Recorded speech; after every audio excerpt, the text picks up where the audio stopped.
Back at our table this morning, Congressman John Larson, Democrat of Connecticut. Sir, let's begin with this new continuing resolution that has come about in the last day. It looks like there will be another continuing resolution, this time moving the parts of the government that need to be funded to March 8th and March 22nd. How would you vote on that? Well, I would vote to make sure we continue to keep government open. I think it's somewhat a travesty that we've been operating on continuing resolutions and omnibus bills when, as a Congress, we should be getting back to regular order. I think for your viewers and listeners to understand what we're dealing with, we say the budget, but we're focused on the 12 appropriations bills, which, of course, make up the budget. And those should be taken up in a manner in which there are public hearings and forums and debates, and then votes on the Hill. But in this current mode of continuing resolution or omnibus bill, and both parties share some blame here, this is what frustrates the American people. What they want is Congress to work together to get the job done on their behalf. And it starts with getting basic things done, like the budget that impacts so many people, farmers, for example, on the agricultural bill. So what's going to happen is, essentially the agreement now is to have a continuing resolution to keep government open at current level of funding.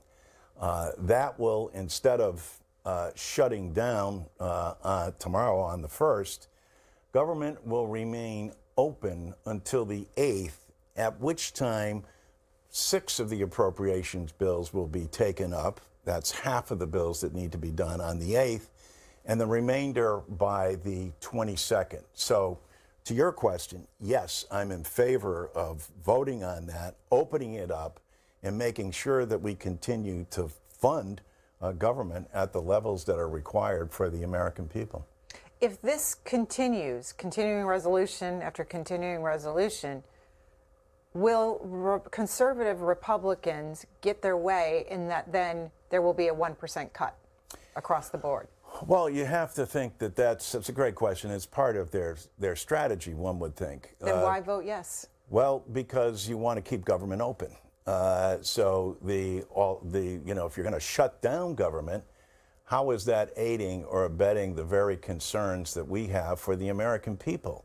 To make sure they're going to get the kind of funding. And for example, for WIC funding in Connecticut, that's 47,000 people in my state that are impacted by this. So I'm going to vote on their behalf. And I think, the point about your question, Greta, though, that I think is salient is, why isn't Congress working together, knowing what's at stake here in these budget bills? And the answer becomes, well, we're in that season. And when you have a former president saying, no, don't vote on these issues, we'd rather make President Biden look bad for the campaign than actually do something for the American people so that they'll be able to be productive in their lives and get the kind of funding they need, from everything from our military to government employees to WIC recipients. And that's why I think it's important. Let's turn to foreign policy and the Israel-Gaza war. President Biden said over the weekend that he expected a ceasefire soon. Has President Biden done enough?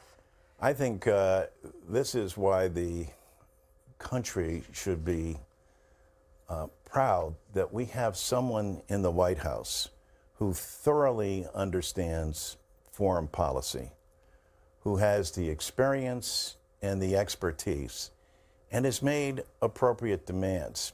And I think has struck a course that is both clearly supportive of Israel, our strongest ally in the area, but not without making sure that it's clear to President Netanyahu that we expect certain responsible things to come out of that. And I think when you have a president that's been in there for that long and is persistent in terms of what he wants and what I think is in the best interest of the world and also of Israel and Palestine. Would you put conditions on future aid to Israel, given how this has all transpired in the region? I think it depends on how things transpire. And you haven't seen enough?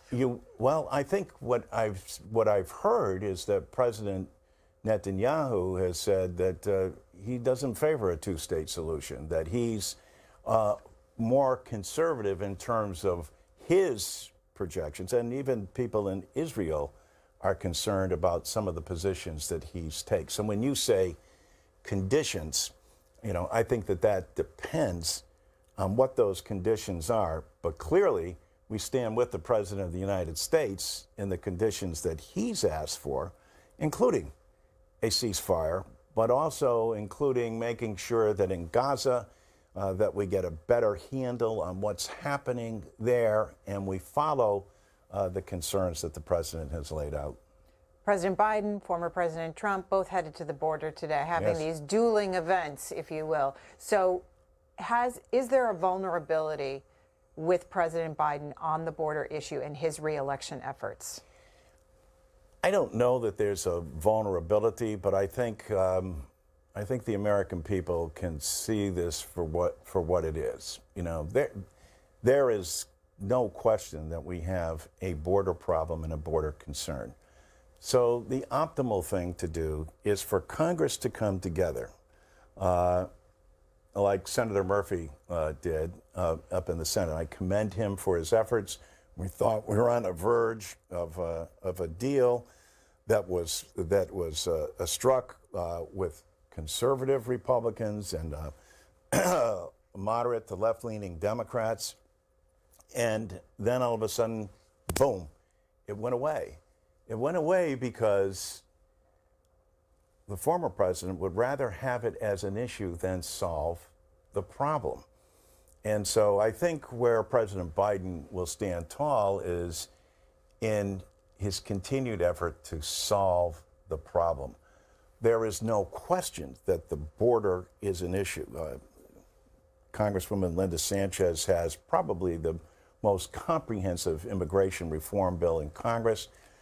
I support that, but I would also have supported Senator Murphy's compromise that he worked out as well, because that would resolve issues in a way that demonstrates to the American public that we're listening to them, and here's what we're attempting to do in terms of getting our arms around a very difficult issue on the border, and then immigration in general, and how that needs to be reformed, and then continue to address the workforce issues that we have going forward, which I hear from a lot of people in New England about, all of which are comprehensive.